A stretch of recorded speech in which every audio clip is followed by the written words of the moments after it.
Welcome back to the channel. Here we're going to give you a rundown of how you should stain your house. This is a very nice job if you want your head. I'm joking. My arms are getting there.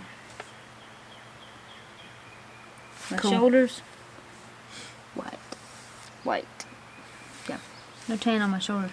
Alright, Oh my gosh, I'm hot. If I can't handle this weather, what am I going to do about real summer? today we're going to do an update video. This is something that we try to do once a month if we can, but we don't always accomplish that. But we thought today would be a good day to sit down and film an update. I'll tell you what's been going on and what's not been going on in my life. And in my life. Our life. I'm just messing. The lives of these two sitting here. Yes. Today, though, first what we wanted to talk about was on the date of filming this. This is April 19th. I know this video won't go out until afterwards, but April 19th is actually the anniversary of when our grandpa passed away. And if you've been on the channel, you know that we were very close to our grandpa, and he actually just lived right there from where we're sitting. We can see the roof of their house. So we're very close to them, and like I said, if you've been on the channel, you know that, and if you've been on the channel, you know that he was a lot of really what inspired our music, and we'll put some videos in the description below of some of the music we got to play with him and some of the music he played with our uncle. So we wanted to kind of open the video and maybe talk just briefly a little bit about that. Yeah. It's funny, I was thinking about that this morning. I was talking with Corey about it, and it seems like, I mean, it's hard to believe it's been 7 years. Yeah, he died in 2016. Which is crazy, but usually on April 19th I'll like, it'll be halfway through the day and it'll hit me, or maybe even mid-morning, and I'll be like, oh, that's today, isn't it, you know. But this morning, I don't know what made me remember, but I remembered real early, and he actually died in the morning time, so the morning that he actually passed away, it was really early in the morning. What time do you think? Like Probably like 6 a.m., no later? 6 to 7. 6 to 7. Maybe not even 7. And so this time of year, around like 6:40 or so, the light's coming through my bedroom window, you know, and it's getting to be daylight. And I woke up this morning. I was tired. I didn't set an alarm, and I was like, I'm not getting up. I'll just get up whenever I do. I'll drag out whenever I do. And so I woke up, and it was about 6:40, and that's when I remembered, and I exactly what made me remember, because for me it's not usually like I'm thinking April 19th is coming. I just don't.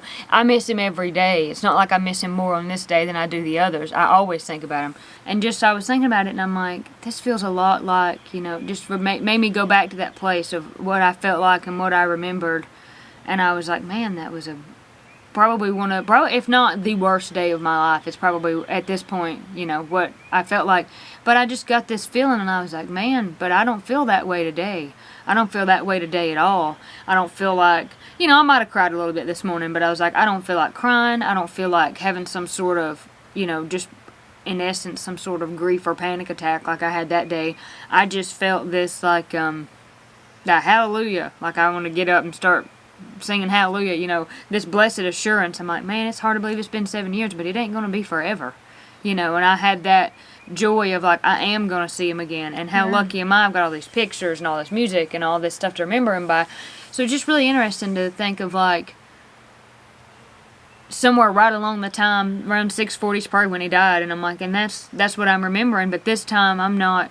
It's just a totally different thing. I just thought I would share that. Me and Corey were talking about that man, thank goodness I know. Yeah, and that's pretty much my same thoughts. I mean, that was a really tough morning, and of course things like that stick with you. You won't ever forget those, and it's not that you ever stop missing the person. The grief doesn't really go away, but with time it's not so raw, because I remember, and that was really the first close person we had ever lost, and that was just really difficult. And I remember we were in our last semester of college, and I would say, I need to go to the bathroom, Katie. Because I would still say in a lot of ways I'm a real private person, and I get embarrassed to cry in front of people, and I'd say, I need to go to the bathroom. And like 15 minutes would go by, and I wouldn't come back, and she would come find me, and she would know I'd be sitting in the stall crying.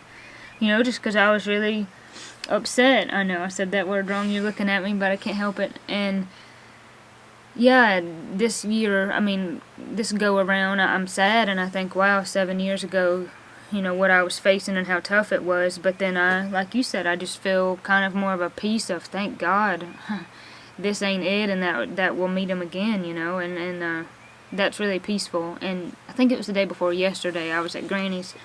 She is so sweet. She's like, I was leaving and closing the door, and before I shut it, she said, you know, Pap will be so proud of you, and I thought that was so sweet.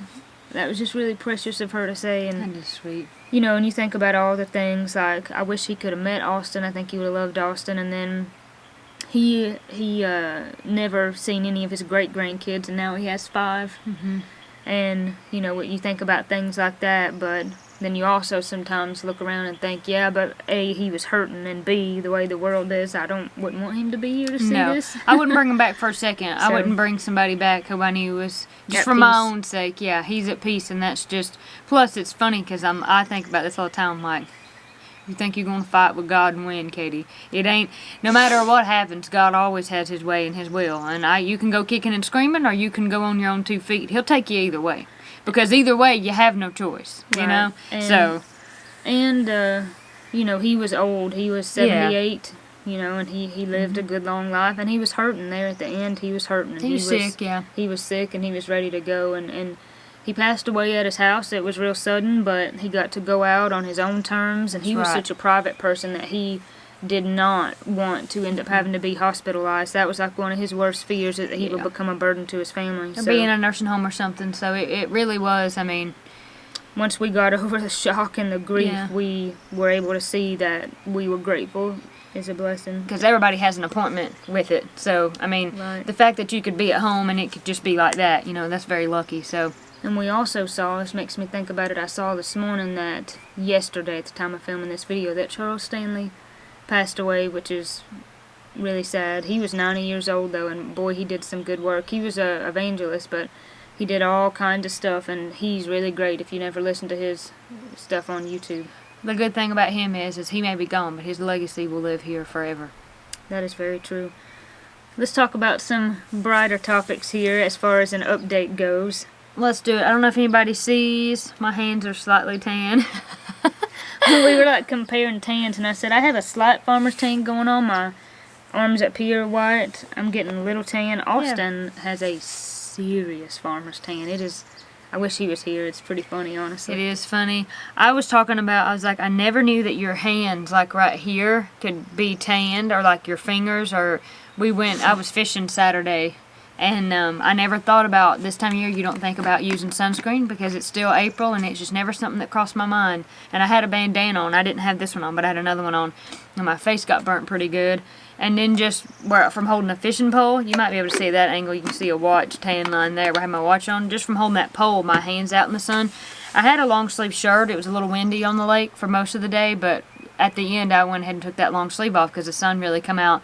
And my arms were a little burnt in my hands, but now I just have tan hands. Tan hands. When So- it's cool out, it's like kind of spring of the year, that's when you will get burnt the Get worst because you scorched. don't feel it. Let's see. Updates.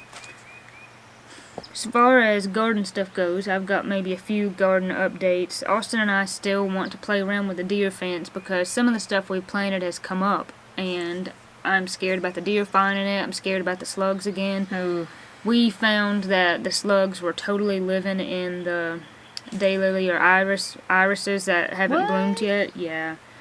We went out one evening and I was like, whoa. I didn't know that. Yeah, there was a bunch of them. A bunch of it. They haven't bloomed yet, but I'm in half a mind to just mow them down. You could and take the 'Cause they'll slugs come home back. away. Yeah, maybe not give them I a have place an to idea. hide. Salt them irises down real hard. It may hurt I the thought plants. about that. but Just get like a 3 pounds of salt and just dump it. it might kill the plants, but the plants They'll will come back. We don't want the Slugs slugs won't to like come that. back, but we want to kind of investigate the deer fence. We got just a cheap one from Tractor Supply and see if we could maybe put it up around some of the beds. Maybe it won't be a problem, and maybe we can just kind of give it some time. And usually the deer won't always take stuff overnight. Maybe we would see some damage first and then have some time. I'm not sure. Another thing I'm really excited about garden-wise is I have been getting some rocks and mulch. So I got the mulch from Mom and Dad's from here. They loaded up kind of what was left of their pile in Austin's truck last weekend, and I came home and I was like, and the mulch pile's gone. It was We here when used- I left. right, we used most of it for the beds on the bank here at Mom and Dad's. So we're supposed to get another load maybe today, Oh, good. sometime soon. So we've been mulching some stuff at our house, and then I've been slowly, really only 2 trips now, got some rocks out of the creek because I want to just kind of make some little borders and line some little spaces with garden rocks because like we can see all the rocks kind of out here, the creek rocks that they've lined their beds with for years, so I'm excited about getting to do that. I also made some good soup recently, so I'll leave a link in the description to that recipe, but it was like a Tuscan white bean soup or something. You sent me that snap and I was like, oh. And it doesn't have any meat in it. You could add meat. I just thought I would try it without the meat first and see if I liked it, and then next time I would probably add some kind of meat. But it had celery, carrots, onions, squash, zucchini, purple cabbage. Ooh. What else? It had a bunch of vegetables, some cannelli beans. What kind of broth? Kale. I used chicken broth. But you probably could have used it if you wanted to use something else. Could use beef broth, vegetable broth, just whatever. But that actually made a pretty good soup. I was pretty impressed with it. So I could definitely see using that kind of recipe and making different versions. So I'll leave a link in the description. And then before you share your updates, I've got a few books that I want to talk about. Yeah. So first and foremost, Mama's cookbook is getting closer and closer, and we're getting super excited about that. You have to be checking her channel for some updates. We'll leave a link in the description if you don't know where her channel's at. I think she said maybe in the next week or so she would have some information about it coming out. We're getting really excited about that, and there'll be more details coming in the future. We're going to get to go to some places and kind of promote the book, and we're telling everyone who watches the channels to come out and meet us if you can. We love to meet people. 2 other books that I want to mention, or 2 other, there's multiple books, but 2 other kind of, what would you call it? Book topics, whatever. Yeah. This is a series that me and Mom have been reading, and I'll put the link in the description so you know. This is the second book, and it's a 3-book series, and I found the first book at Barnes & Noble. Misty Beller, I believe, is the name of the author, and it's Christian fiction. It's basically about these women in the late 1800s. It's set in Montana territory, and basically they're just having to kind of go through the mountains and deal with some kind of serious issues. We've been enjoying reading them. I just thought there might be other people that would like them. I do like Christian fiction. I think it's nice to kind of have that focus on God even in some fiction books, so those have been pretty cool. I don't know that, not that a man wouldn't like to read it. You could try it. It might mostly just be kind of something that females would like, but I really like, looks like a really nice, like, sturdy, strong, well-printed book. I really like these thicker paper books. I like They're just the great. paperbacks about that size. Yeah, me too. Just, like, when I read them, I'm like, man, like, I don't know, it's just exciting. I used to read a lot, and I go through spells, but to be 100% honest, these days, by the time I sit down, I'm so busy, I just want to sleep. I don't want to do anything else, but I really like to read Westerns, and there's some other books I like to read. And I'm the kind of person, if I got into this book and really liked it, I could probably read 100, 200 pages in a day. I might not get anything else done, but... So there's one book. What else you got? I got these books. These are books that I have been meaning to talk about for a long time. These are published by our friend Cheryl. So this is Biblical Minimalism. You can see there. And then these are her devotional books. So this is volume 1, this is volume 2, and these come from her blog. And we're going to leave a link, of course, to these and to her blog and all that stuff, all her things. And these come from her blog, and she's going back from her blog and taking all the kind of devotionals that she already wrote and putting them in a book. Publishing them, putting them in a book. So I don't think volume 3 is out yet, but I think there's going to be a volume 3. But either way, these are great. She's a wonderful woman, so sweet, so kind, and One of the nicest people I know. she is. And We wanted to give Cheryl a shout out. We really like Cheryl. She's been a friend for a long time. yeah, And we really love her. And we love her family. They're precious. we do. That's pretty much my updates for now that I can think about, unless I think about anything else. You got some updates you want to share? Probably one of the biggest things that has happened lately is the GoPro. I just have been thinking about wanting a GoPro for a long time. And it really started because me and Nick watched this guy, Hardman Fishing Adventures, and I know one of you will know who he is. He's a fun dude, and he films himself fishing, and he always has this really good underwater footage, and I thought, I want to do that. And so I eventually stopped him hauling around and bought a GoPro, and it was kind of a spur of the moment. Last week was spring break, like I said in my video for Nick, because he works for Haywood County Schools, so I took it out there, and we had a lot of fun with the GoPro, and I'm still learning to use it. I still have a lot to learn and kind of other applications for it, but I'm really excited that that's just one more thing that's going to be good for us to use to film with. So I'm excited about that. I've been making some work. Sometimes I just, like when I'm gone, like I was last week, I'm not here to make anything. Not here to do a whole lot. But I did get some nice moonstone in, so I want to make something with that. And I've been thinking a whole lot about fishing, and I thought, you know what, I want to do something with fish. So I found this little stamp of a trout fish, just a little tiny metal stamp. So I was working with it earlier, so I'm going to try to make some little trout earrings, so that just little tiny little trout studs that you could wear for people who like to fish or people who like to wear fish or eat fish. So I thought that might be fun.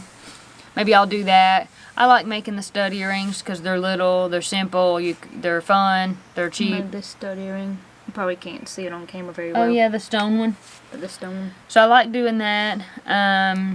Excited about that. Yeah, like I said, we went fishing this past Saturday, and that was a lot of fun to go fishing. And one of the coolest things about that trip is that we saw an eagle, and we heard it. It was talking. It was communicating with another eagle that I could hear. I just couldn't see. But the eagle actually flew across the dam at the lake we were at, and flew down and flew up into a tree and run a hawk out of the tree. So that was really cool to get to see. We did catch a few fish, caught a few perch. I saw a decent amount of hawks recently. We saw one just like an hour ago here. Yeah. I heard it before I saw it. Yeah, I often hear them before I see them, and I've been seeing a lot of them recently. And that's been really fun because, of course, if you've been on this channel, you know that I'm obsessed with hawks. Well, not that long ago, only like right here, I was actually standing almost where I'm standing now. Corey was gone, and I was walking Olive. And we came out, and we were looking up, kind of up the bank here. And there's a great, great big pine tree up there, and I heard something. And she heard it before. She heard about the same time I did, and she kind of ears stood up. She kind of got this stance, and she didn't know what it was, and I didn't know what it was. And I heard where the sound come from, and I started looking, trying to find it, and I couldn't find it. Well, I wasn't looking up. I was just kind of looking on the ground, thinking that's where it'd be. And I'm not lying. I don't know if anybody believed this, but it was a hawk in that tree, and what we heard, I could hear its feet, like shucking bark. I could hear its feet in that tree. That's the sound. It sounded like two pieces of bark. And it wasn't like a flapping sound. It was like a chafe, like, you know, that kind of sound. And so it broke and flew out of that tree, and I've never in my life seen a hawk that big. It was freakishly massive. It was huge. And I think it was a red-shouldered hawk, and Olive was just like beside herself. She really wanted that bird. And it was halfway close, and I could see it really well. I was just like shocked by how big it was. And that's the same thing with the eagles. Even though I've seen lots of eagles, it never ceases to amaze me how massive they're huge. They actually are. So that was fun. Hoping I'll get to go fishing again. For those of you, I've had a few people ask me lately about fishing lures. I really want to get some made. I'm just busy, and I don't have that great of a place out here to test them out. I do most of my fishing when I'm with Nick in the Pigeon River because it's big and there's lots of it. So maybe I'll get that done. We did go to the fruit stand yesterday because strawberries are in season. And these are the good ones. These are the great big ones. These come from South Carolina. They are really good. So we were out and about, and I said, "There's a hawk." I said, right there. Oh, gosh, man, I wish the camera could see that. He just flew really close, y'all. Yeah, and you could see his white belly. So we stopped at the fruit stand, and I said, "Let's get these strawberries." So we picked up a few other things. They had some flowers. They always have fresh flowers, and these are my personal favorite. I've always loved dianthus's flowers, and it's something about the smell. I've never smelled a better smell in my life than that. And these need to be planted because yeah. These but show roots them. are... So like I'd never really seen any of this. Like this bloom is really big, and I hadn't seen any like that. These are the ones Mama always had growing, so I smelled them before I saw them. Oh, I love that. So we're going to plant some of those. We used to have more growing on the bank, but the ivy just kind of took over and choked them out and killed them. So at the fruit stand, we got the flowers, we got the strawberries, and we were getting ready to check out, buy these things, and then go home. And I saw this woman. She almost looked familiar to me just for a minute, I thought. But then I was like, I don't know. I guess I don't know her. But I saw another woman next to her, and I thought, I hadn't seen her face yet, the woman standing next to her, and I was like, is it just me or do those two look just alike? And then I was like, those are twins. I really believe those are twins. So when they got ready to leave, they were walking by. I stopped them and I said, you wouldn't be twins, would you? And they said, yeah, we are. And I said, well, we are twins. And then we struck up this really fun conversation. Vicky and Anita, if you're watching this, you may be watching, you might watch this. That was awesome to meet another set of twins. We'll put a picture in because one of the owners of the fruit stand said, "Can I get a picture?" I said, "Yeah, of course." Just so we kind have of a picture. all of us together. So that was really fun. Every time we've met twins, I can't explain it, but if you were a twin, you would know. There's always a twin that's a little bit smaller, thinner framed, and there's always a twin who's just a little bit bigger framed. And it's funny. It's like all the twins we've ever known, whether you spend a lot of time talking to them or not, as another set of twins, you always find one that you think that would be kind of identify. Yeah, that you're like that would if I was that set of twins, I'd be you. Yeah. And you would be her, So it was that was a lot of fun. And I asked them, I said, well, are you both right-handed, left-handed? And they said that they were right-handed, but that one of them actually was left-handed when she was little. And back then, they would just make you be right-handed. And they said they were 8 minutes apart. Mm-hmm. I always say God's biggest blessing to me was making me a twin. Aww. I would have never. I'd be so sad if I didn't have another person. I feel the same. It's the coolest thing ever being a twin. So that's most of what I've got. Everybody always asks how Nick is. Nick's doing good. He's working on his house. I think I've mentioned that before. I could even put a picture. I guess I could. He's got he's building a house and it's pretty close to being done. He has a sawmill, so they've sawed the lumber. Him and his dad have sawed all the lumber and built the house. So it'll be pretty cool. It'll be really, really pretty and something to be proud of when it's done. Sure. So good for him. And I think that's mostly everything I had to talk about. I haven't told Nick about the trout stamp yet, making a little something. He'll be excited to see that. Oh, he'll really like that. Make him a keychain with it. Yeah, I think he would like that. And So Austin's been doing pretty good. He's mostly just been working and fishing some. I think he's going to go fishing today after work a little bit. I told him we all need to get together. Everybody's just so busy, and like I said, most of the fishing I do is out there because I don't know where to go here, and I just leave it all up to Nick. But we were talking about that. Dad's wanting to go fishing, so maybe we could all go. Maybe we'll do that soon and make a video. Take like a picnic and. You never know. We might get to do that soon. Maybe keep an eye out for that. But I think that's it for me. I think that's pretty much it for me. That's pretty much our update. Like I said, we like to try to do these once a month if we can, just to let y'all know what other stuff we have going on besides videos. But we always appreciate you watching. We appreciate each and every one of you. It means a lot to us, our YouTube family. We couldn't do this without y'all. No, we couldn't. We're gonna enjoy the rest of the weather today, and it's so nice out. Yep. So, God bless you, God keep you, and we'll see you on the next one. Bye. Bye.